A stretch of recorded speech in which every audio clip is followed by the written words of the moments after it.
The ghouls of Fallout are fairly remarkable. They can survive extreme levels of radiation, the loss of limbs, and are functionally immortal, with notable ghouls being well over 200 years of age and still going strong. So given all of these ghoulish benefits, you might think to yourself, it doesn't seem that bad being a ghoul. Maybe I should try it out. Well, there are some drawbacks that you should be aware of should you undertake your ghoulification process, including the propensity for your appendages to fall off, and the risk of deteriorating into a rabid, dumb, vicious creature known as a feral ghoul. But why exactly do ghouls go feral? And is it a fate that all ghouls are eventually destined for? Well, ghouls are created in instances where high levels of gamma radiation disrupts the normal process of decay in the neurotransmitters along a subject's spinal cord, allowing the body to continuously regenerate and pump blood and oxygen around the ghoulified individual. And while the level of oxygen the body pumps is no longer enough to retain skin elasticity and avoid decay, it does allow a ghoul to live near indefinitely, as long as their body is not destroyed by some outside force.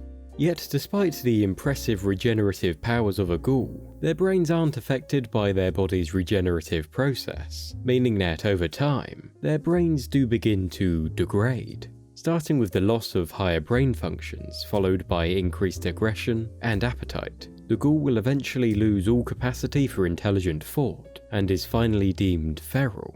This process can happen to any ghoul, and is in fact likely to happen to all ghouls as they continue to age indefinitely with their brains slowly deteriorating.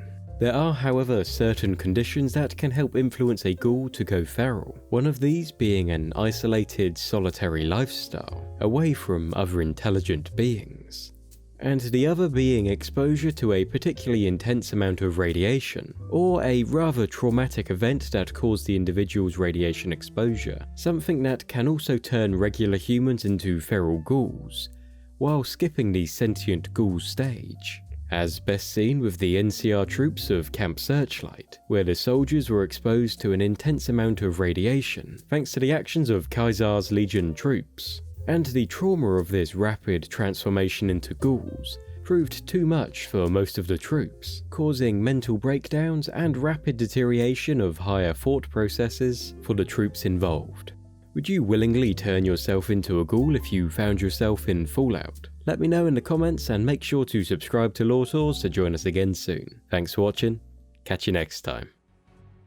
The Lore Tours Spaceport is your destination for tours through the most fascinating worlds, groups, and events in the multiverse.